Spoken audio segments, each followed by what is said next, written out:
नमस्कार, रोहिणीज किचनमध्ये आपलं खूप खूप मनापासून स्वागत आहे. आज आपण करणार आहे काटे भेंडी म्हणजेच देशी भेंडीची कढी आमटी. तर आपण नक्की रेसिपी पाहू. तर काटे भेंडीला हात लावण्यापूर्वी पहिल्यांदा आपण थोडंसं जे तेल असतं ते चमच्याने हातावर घ्यायचं आहे आणि हाताला असं थोडंसं चोळून घ्यायचं आहे.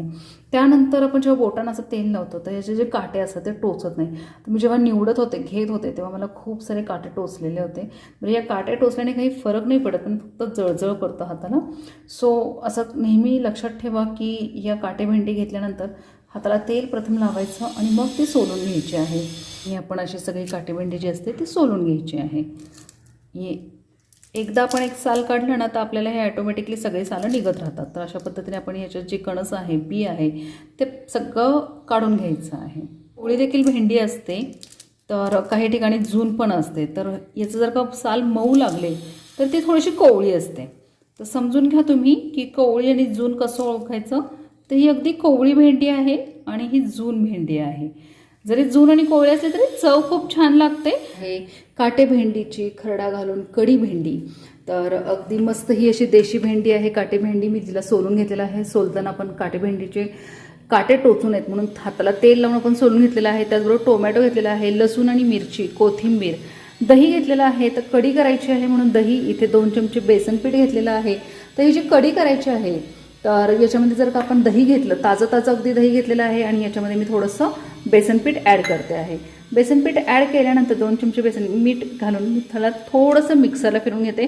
तुमच्याकडे रवी असेल तर तुम्ही घुसळून घेतलं तरी चालेल. तर मी थोडंसं मिक्सरला फिरून घेणार आहे आणि मग थोडंसं पाणी ॲड करणार आहे. त्याचबरोबर मी गॅसवरती तवा गरम करण्यासाठी ठेवलेला आहे. तर हा भाकरीचा तवा आहे आणि भाकरीच्या तव्यामध्ये मी अगदी थोडंसं तेल सोडून घेते. 1 ते 2 चमचे मी इथं तेल सोडलेलं आहे. आणि जेव्हा आपण तेल गरम होतो, तवा गरम होतो, त्याचबरोबर तेल गरम होतं, मी ते 3 ते 4 मिरच्या घेतलेल्या आहे. आपण चवीनुसार मिरच्या घ्यायच्या आहेत, ॲड करायच्या आहेत.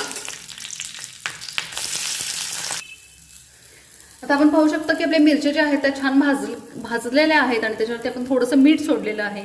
मीठ सोडल्यानंतर लगेचच आपण इथे लसूणच्या पाकळ्या घेणार आहे, ॲड करणार आहे. त्याचबरोबर जिरे ॲड करायचं आहे. तर आपण इथे एक अर्धा चमचा जिरे ॲड केलेलं आहे आणि हे जे मिश्रण आहे ते पुन्हा जरासं असं छान तेलात परतून घ्यायचं आहे. तर आपली मिरची खूप छान भाजलेलीच आहे, आपल्याला दिसतो आहे, त्याचा रंग बदललेला आहे. आणि आता आपण गॅस बंद करून घेणार आहोत. बरोबर जिरे लसूण देखील आपण मीठ घालून मस्त भाजले आहेत. आता हे जे मिश्रण आहे आपण ते खलबत्त्यात घेऊन त्याला बारीक करायचं आहे, खरडा करायचा आहे. तर मी एका प्लेटमध्ये बाजूला करून गार करून घेते. गरम गरम असतानाच आपण खलबत्त्यामध्ये बारीक करू शकता.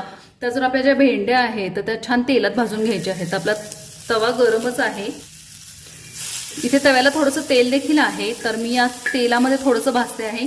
पुन्हा एकदा थोडंसं 1 चमचा मी तेल सोडते आहे, जेणेकरून आपली भेंडी खूप छान भाजली जाईल. बघा अगदी लहान चमचा आहे, त्या चमच्यानेच मी इथं तेल सोडलेलं आहे.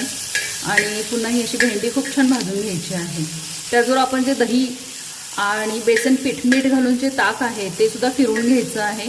तर भेंडी छान भाजते आहे तोपर्यंत मी मिक्सरला ताक फिरून घेते आणि जो मिरचीचा ठेचा आहे तो करून घेते.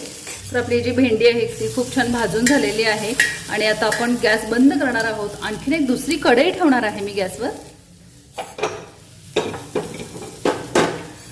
तर मी आणखीन एक कढई जी आहे ती गॅसवर ठेवलेली आहे. आपला खरडा तयार झालेला आहे.